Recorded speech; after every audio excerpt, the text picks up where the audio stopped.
जय माता दी। जय हो माता मंगला गौरी। बोलिए श्री हनुमान जी महाराज की जय।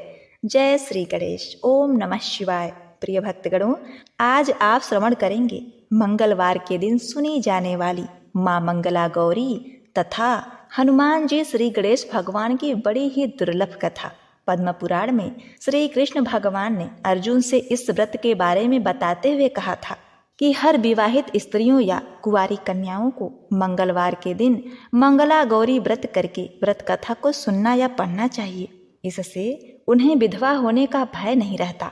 माँ गौरी को संतुष्ट करने वाला यह एक उत्तम व्रत है, जिसका भली भांति अनुष्ठान करने से स्त्रियां देवी स्वरूपा हो जाती हैं, सौभाग्यवती धन संपदा से परिपूर्ण होती हैं तथा उनके परिवार में आ रहे सभी संकटों से मुक्ति मिल जाती है। परिवार में सुख शांति समृद्धि और खुशहाली बनी रहती है। एक समय की बात है, कुंडित नामक नगर में ब्राह्मण भक्त तथा बहुधन संपन्न धर्मपाल नाम के एक प्रसिद्ध वैश्य निवास करते थे। पुत्र विहीन होने के कारण सपत्नी वह वैश्य हृदय से व्याकुल रहते थे।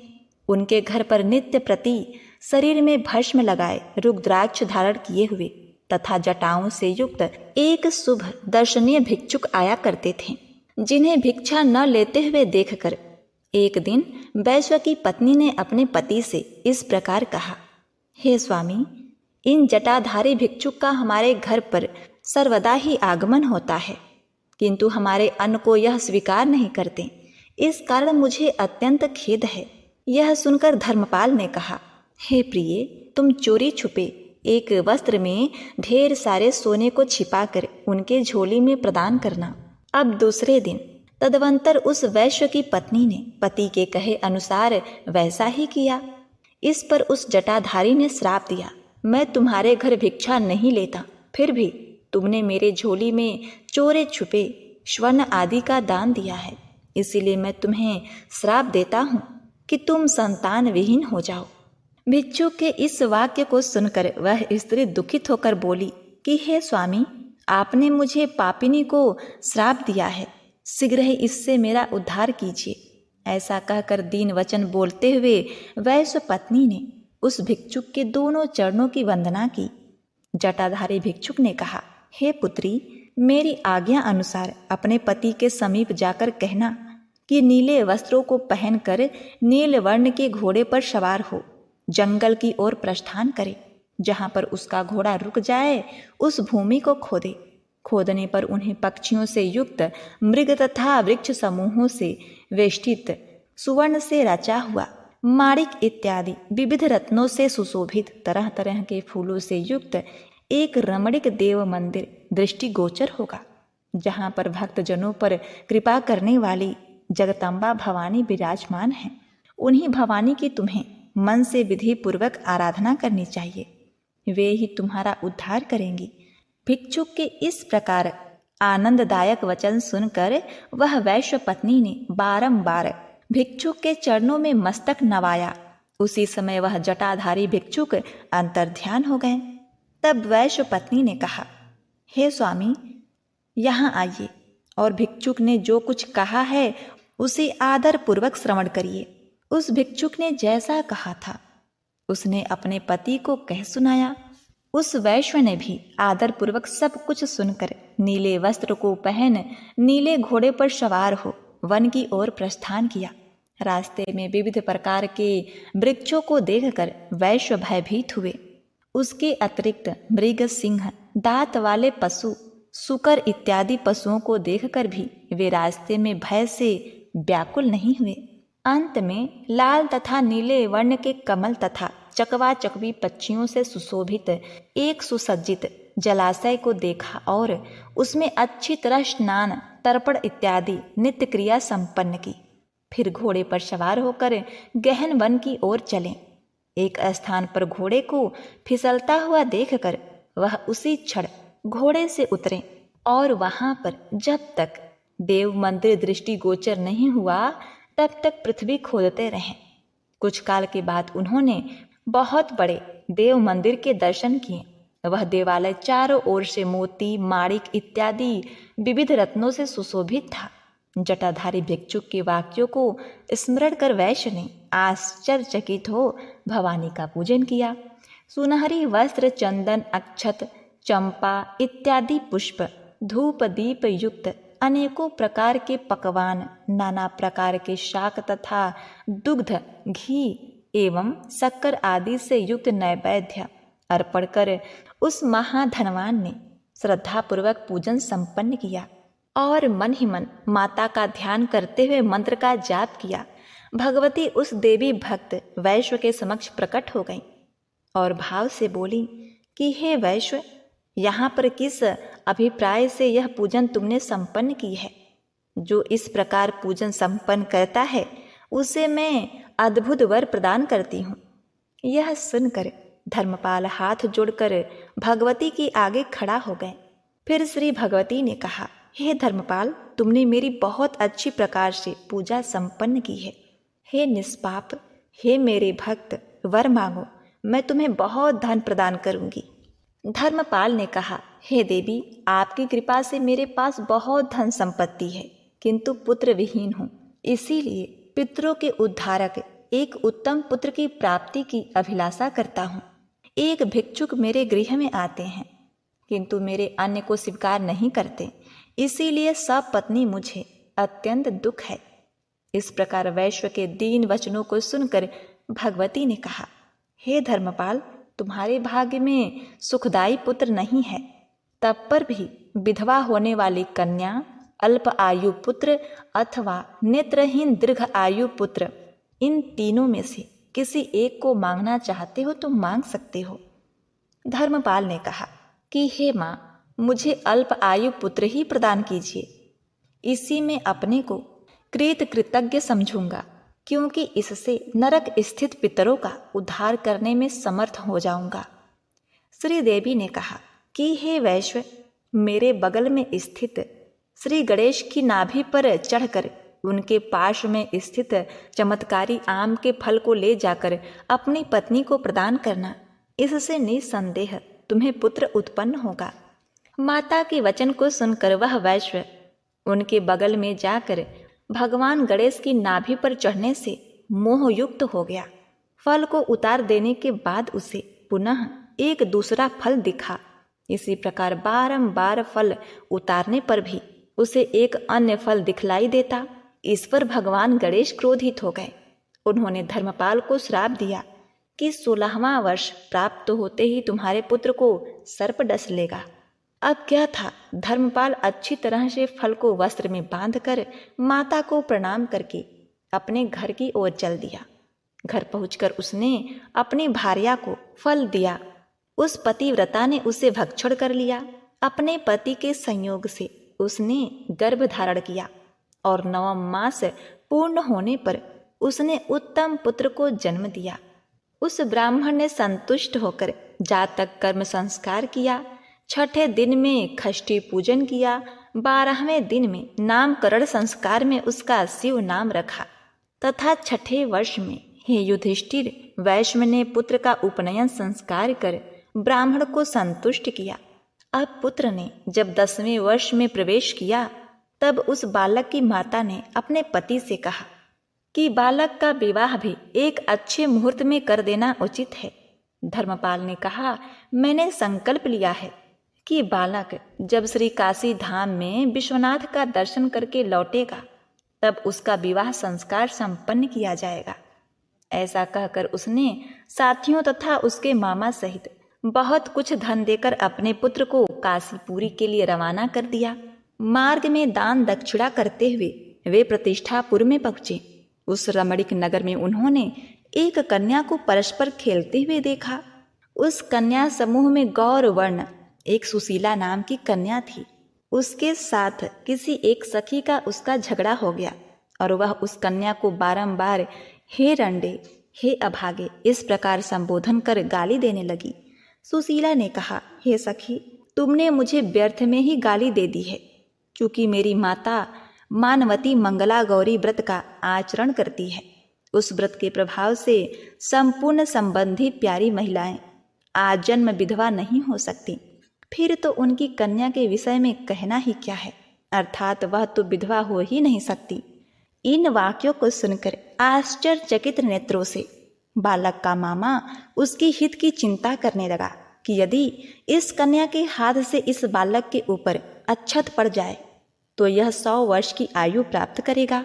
आश्चर्यचकित नेत्रों से वह उस सुशीला को देखने लगे। जब सुशीला अपने घर की ओर जाने लगी तो उनके पीछे पीछे वह मामा और भांजे भी जाने लगे। उस सुशीला नामक कन्या के अपने घर में जाते ही ये दोनों मामा भांजे उसके घर के निकट ही एक अच्छे जलाशय के किनारे सुंदर स्थान में डेरा डाल दिया।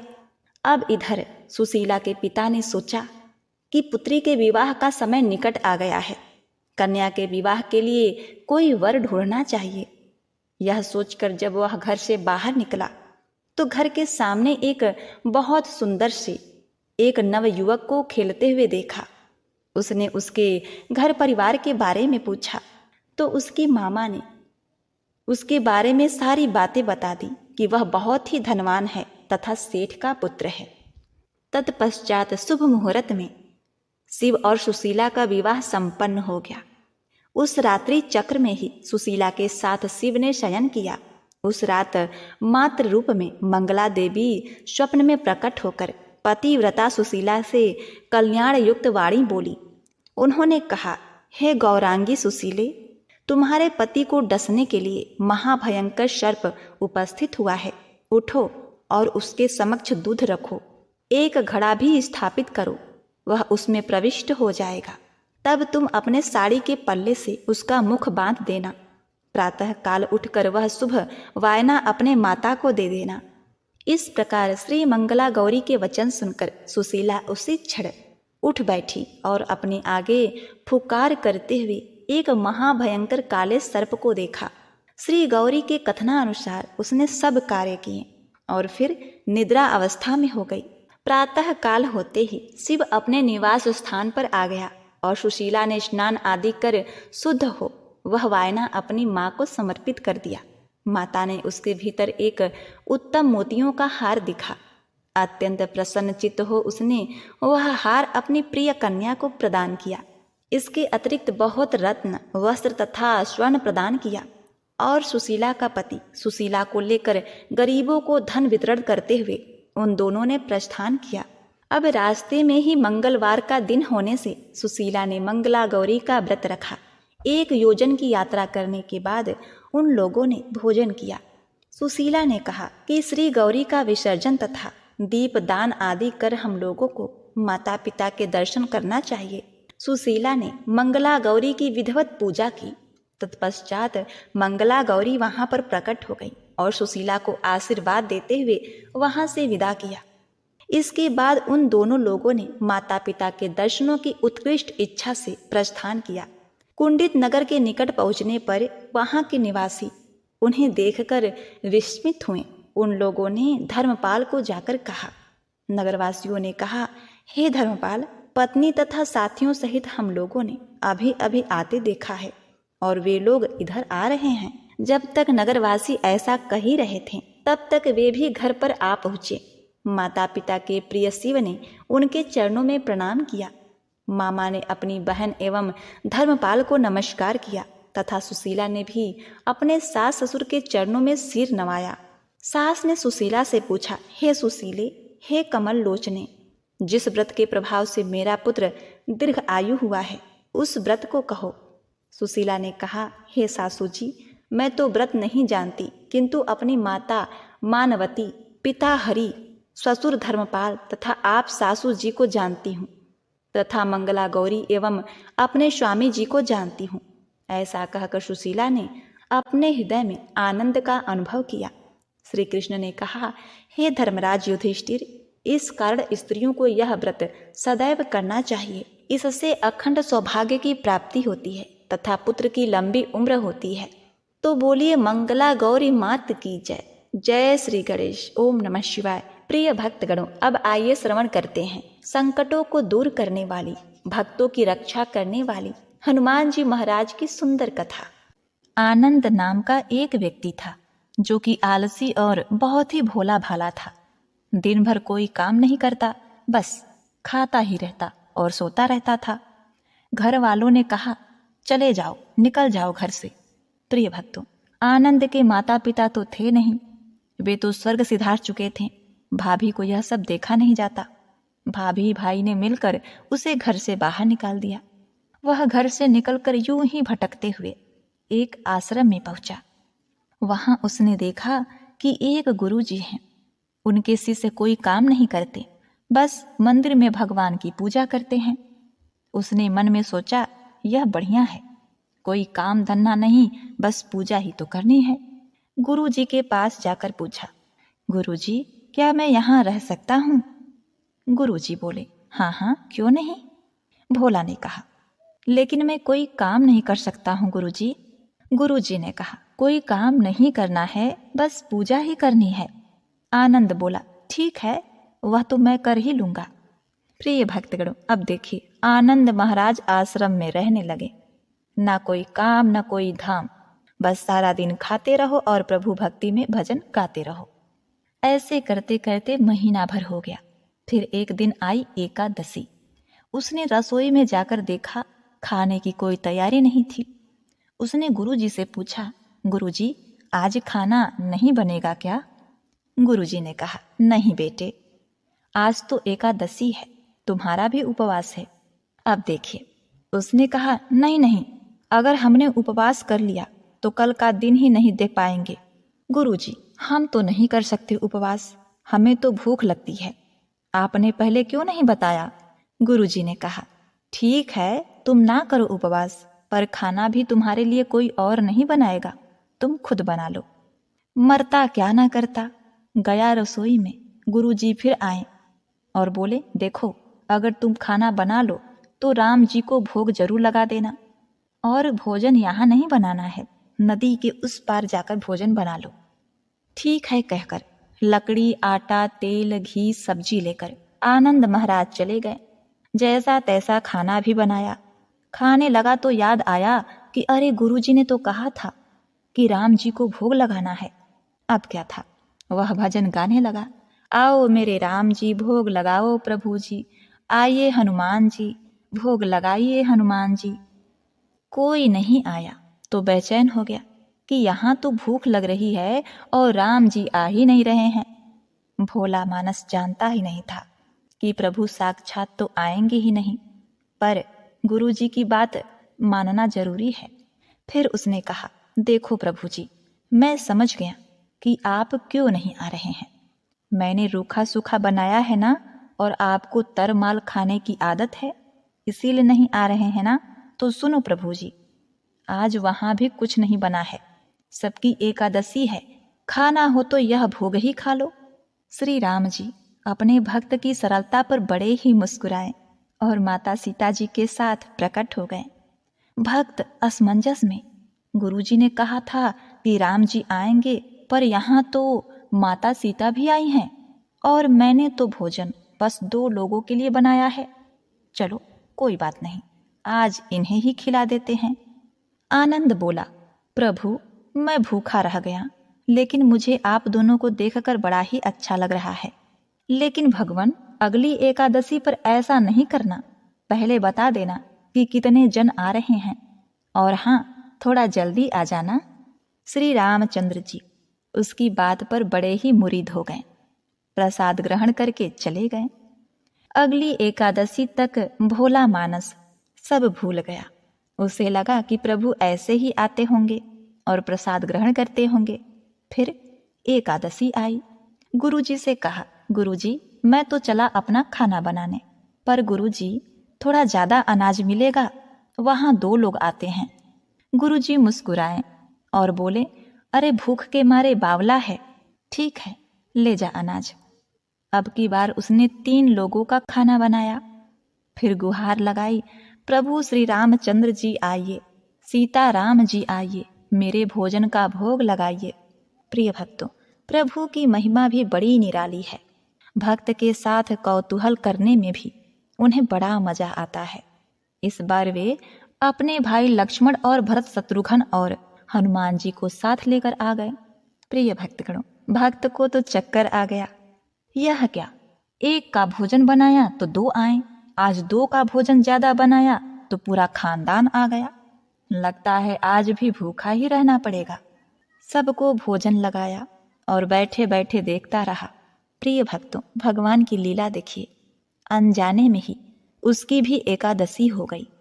फिर अगली एकादशी आने से पहले गुरु जी से उसने कहा, गुरु जी, ये आपके प्रभु श्री रामचंद्र जी अकेले क्यों नहीं आते?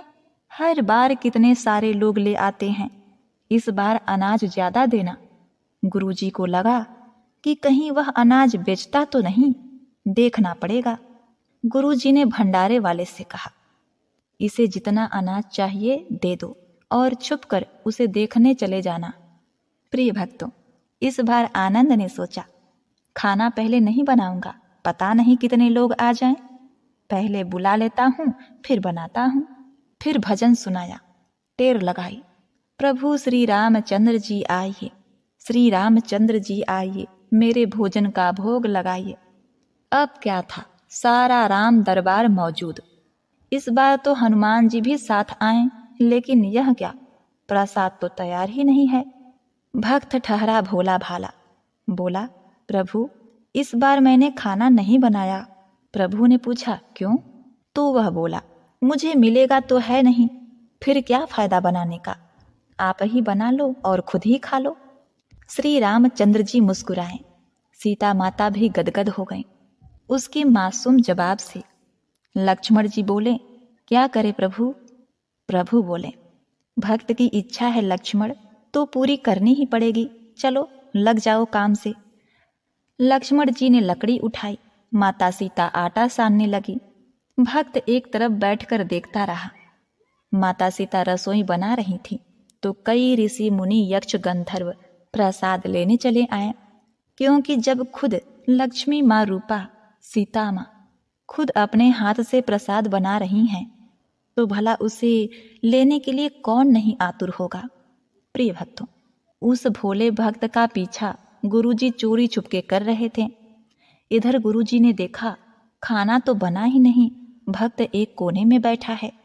गुरुजी ने वहां जाकर पूछा, बेटा क्या बात है, खाना क्यों नहीं बनाया तुमने?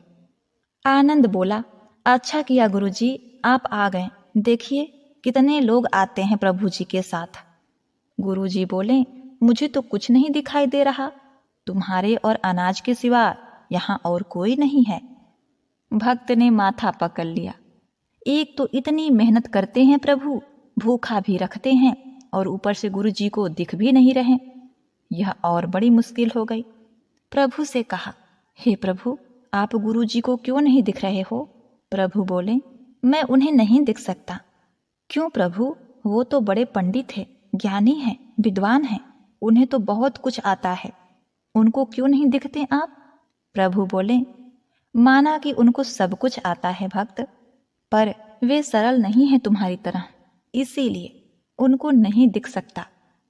आनंद ने गुरुजी से कहा, गुरुजी, प्रभु कह रहे हैं कि आप सरल नहीं हैं, इसलिए आपको नहीं दिखेंगे। प्रिय भक्तों, अब देखिए गुरुजी रोने लगे। वाकई में मैंने सब कुछ पाया पर सरलता नहीं पा सका तुम्हारी तरह, और प्रभु तो मन की सरलता से ही मिलते हैं। अब क्या था, गुरुजी के रोने बिलखने को देखकर प्रभु जी प्रकट हो गए और गुरुजी को भी दर्शन दिए। इस तरह एक भक्त के कहने पर प्रभु ने रसोई बनाई। तो प्रिय भक्तों, सिर्फ कथा को सुन लेना ही पर्याप्त नहीं होता, उस कथा में बताए गए सद्गुणों को हमें ग्रहण करना भी होता है। मनुष्य जब सरल हृदय का हो जाएगा तो भगवान उसे स्वतः ही मिल जाएंगे। उसे हर मनुष्य में, हर जीव में, हर वस्तु में भगवान ही भगवान नजर आएंगे। तो एक बार प्रेम से बोलिए, सियावर रामचंद्र की जय, श्री हनुमान जी महाराज की जय। ओम नमः शिवाय।